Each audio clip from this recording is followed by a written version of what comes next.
Salut chez vous, grande est notre joie de vous revoir avec Sagesse sans frontières, votre nouvelle émission.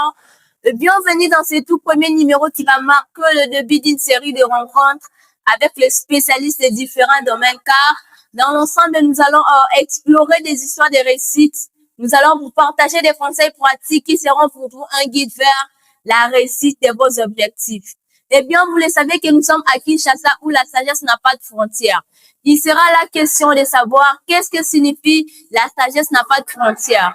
La sagesse n'a pas de frontières parce que l'émission que nous allons vous présenter, Sagesse sans frontières, que nous sommes en train de parler ici, n'est pas question, ne sera pas limité à un seul pays, ne sera pas non plus limité à une culture ou à une région, mais cela signifie que la sagesse n'a pas d'âge et la sagesse n'a pas de niveau d'études. Alors, c'est par ces connaissances que nous croyons et que nous avons affirmé que la sagesse peut être partagée par des personnes de tous âges ou par des personnes ayant des diplômes universitaires ou ayant un statut social élevé ou non aussi. C'est pourquoi nous sommes impatients de vous partager des conseils pratiques et des histoires de réussite de personnes qui ont réussi dans leur vie pour vous permettre de devenir la meilleure version de vous-même. Car avec les exemples que nous serons en train de donner, les personnes que nous serons en train d'inviter dans Sagesse sans frontières, cela serait pour vous une lumière ou un éclair qui sera en train de vous amener vers la réussite de vos objectifs. Et sans plus tarder, nous sommes impatients de vous présenter les termes de ce jour que nous avons prévus pour vous. Un thème tellement impactant, un thème tellement puissant qui s'intitule « Courir vers le développement personnel ». Et comme nous l'avons énuméré là-dessus, que la sagesse n'a pas de frontières. Alors ici, il y a des questions que nous serons en train de répondre et ces réponses seront en train de vous guider vers la réussite de vos activités ou de ce que vous avez besoin de réaliser. Alors la première des choses, il est là de savoir qu'est-ce que le développement personnel. Et la deuxième des choses, comment est-ce que vous pouvez vous améliorer et atteindre vos pleins potentiels. Alors, trop rapidement, j'aimerais d'abord faire comprendre à quelqu'un que le développement personnel, c'est juste une expérience personnelle ou aussi une réflexion ou l'application de cette expérience. C'est que si tu as besoin de faire quelque chose et que tu n'as pas encore rencontré cette histoire, tu peux imaginer cela, mais il te faudra d'abord rencontrer cette histoire après avoir réfléchi et tu commences à les développer. Eh bien, il vous faut d'abord prendre conscience de vos pensées et de vos comportements, car cela vous permet d'ailleurs d'identifier les domaines lesquels vous avez besoin de vous plonger ou de travailler. Par exemple, que vous avez besoin de travailler dans l'enseignement, il vous faudra d'abord vous poser des questions. Quels sont vos points forts dans l'enseignement et quels sont vos points faibles dans l'enseignement? Est-ce que vous communiquez bien dans des langues où c'est difficile d'enseignement? Est-ce que votre capacité intellectuelle est-elle élevée pour vous plonger dans l'enseignement? Alors, ce genre de questions, quand vous avez besoin de faire quelque chose, ce genre de questions vous permettront de prendre d'ailleurs conscience de votre personne, de savoir qui vous êtes et qu'est-ce que vous avez besoin de faire. Car si vous n'avez pas conscience de vous, si vous ne savez pas qui vous êtes, jamais vous saurez réaliser un projet qui n'existe pas. Jamais vous saurez donner la vie à quelque chose qui n'a jamais existé et que les gens aussi applaudissent pour vous. C'est pourquoi il vous faudra d'abord prendre conscience et vous poser tant de questions pour connaître qui vous êtes. Alors, la deuxième des choses, il faut là d'abord définir des objectifs clairs et réalistes de votre émission. Et puis, si cela n'était pas le cas de dire que la sagesse sans frontières n'est pas conformément à une personne qui a un statut social élevé ou à des personnes qui ont des diplômes universitaires, cela serait bien sûr que la sagesse, c'est une question d'expérience personnelle et aussi des réflexions et d'application. C'est-à-dire que la sagesse, on la rencontre par des réflexions, par des pensées. Au fur et à mesure, tu seras en train d'approfondir encore tes pensées, tu seras en train d'appliquer ce que tu es en train de penser. C'est alors que tu seras en train de comprendre que ce que tu penses a maintenant des formes. En d'autres termes, la sagesse, c'est quelque chose qui est qui est dans une personne qui est en toi, mais tu n'as pas encore la connaissance de cela, tu ne te reconnais pas d'abord que tu as quelque chose que tu dois quand même appliquer, alors il te faudra la prendre conscience de tes propres pensées et tu commences d'abord à l'appliquer et à la mettre en pratique afin que cela prenne vie ou afin que cela prenne forme dans la vie des gens. Et j'aimerais d'abord rassurer et dire à quelqu'un que sans le développement personnel, jamais vous pouvez atteindre vos pleins potentiels, vous pouvez réaliser ce que vous avez besoin de faire.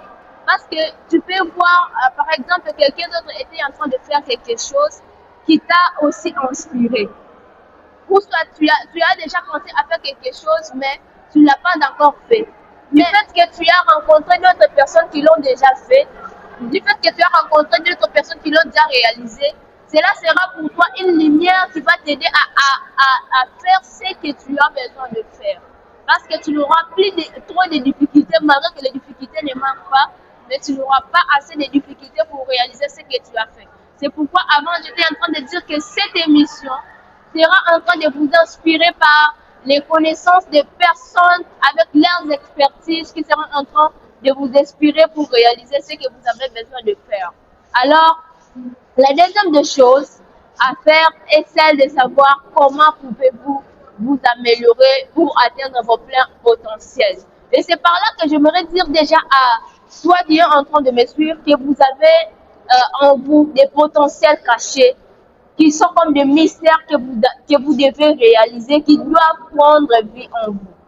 Alors que vous êtes inconscient de cela, après avoir défini qu'est-ce que le développement personnel, je crois que cela t'a déjà aidé pour comprendre qu'est-ce que pouvez-vous faire pour atteindre vos pleins potentiels.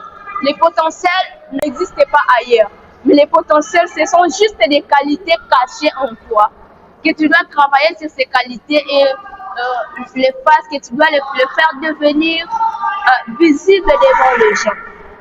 Alors, pour réaliser vos propres plans potentiels, il y a des éléments majeurs qui vont vous aider vers la réalisation de vos plans potentiels. La première des choses à faire, c'est que vous devez d'abord prendre conscience de vos pensées et de vos comportements après avoir pris conscience de votre comportement ou de vos pensées, cela sera en train de vous permettre d'identifier les domaines auxquels vous avez besoin de vous plonger. C'est pourquoi je disais qu'il est très important, il est important de prendre conscience de la personne que vous êtes, de prendre conscience de ne pas toujours négliger vos pensées. Car une petite pensée peut devenir une grande chose à réaliser, peut devenir un grand projet à réaliser. C'est pourquoi il ne faudra pas toujours minimiser vos pensées. Eh bien, la deuxième des choses, il vous sera après de définir les objectifs clairs et réalistes de votre projet. Alors, cela implique de savoir comment est-ce que ou pourquoi vous avez besoin de travailler dans ces domaines ou pourquoi vous avez choisi de réaliser ces projets, ce que vous avez en vous en tête. Parce que si vous le faites, par exemple, parce que quelqu'un d'autre l'avait fait ou parce que vous avez vu une autre personne en train de faire et ça vous a inspiré, oui, bien sûr, cela peut aussi être une source d'inspiration, peut vous aider. Mais si vous le faites juste parce que vous avez vu votre voisin en train de faire quelque chose, peut-être que vous aurez tant de difficultés car il n'aura pas vraiment une vision claire pour la réalisation de votre projet. C'est pourquoi il est important, avant de réaliser, avant de vous plonger dans chaque domaine de votre vie, avant de vous développer d'une manière personnelle, il faudra d'abord avoir des objectifs clairs et réalistes sur tout ce que vous avez besoin de faire, à l'exception d'aucun domaine de votre vie. Par exemple, que vous avez toujours besoin de travailler dans l'enseignement, comme je l'avais dit. Vous avez vu ailleurs un enseignant qui vous inspire tellement par tout ce qu'il fait, c'est inspirant pour vous. Mais cela n'a jamais été votre objectif de devenir un enseignant. Mais tu le fais, je te dis non parce que je manque quelque chose à faire, parce que je manque de travail, alors je vais me plonger dans l'enseignement comme lui il le fait, il gagne de l'argent. il gagne sa vie, il est devenu meilleur de lui-même. Alors moi aussi, je vais le faire pour devenir comme lui. C'est alors que vous allez remarquer qu'après avoir travaillé, après avoir vous plongé dans ces domaines, vous aurez maintenant tant de difficultés et comme cela n'était pas votre vision, cela n'était pas votre objectif et vous n'arrivez pas à réaliser votre vie. Sur ce, je vous conseillerais de développer vos capacités pour comprendre la personne qui vous êtes et connaître quelles sont les capacités ou les potentiels que vous gardez en vous qui sont cachés, qui doivent s'exploser pour la réalisation de vos projets. Eh bien, nous sommes arrivés à la fin de cette émission. Retrouvons-nous à la prochaine édition qui vous sera bientôt programmée et restez branchés sur le génie de l'information.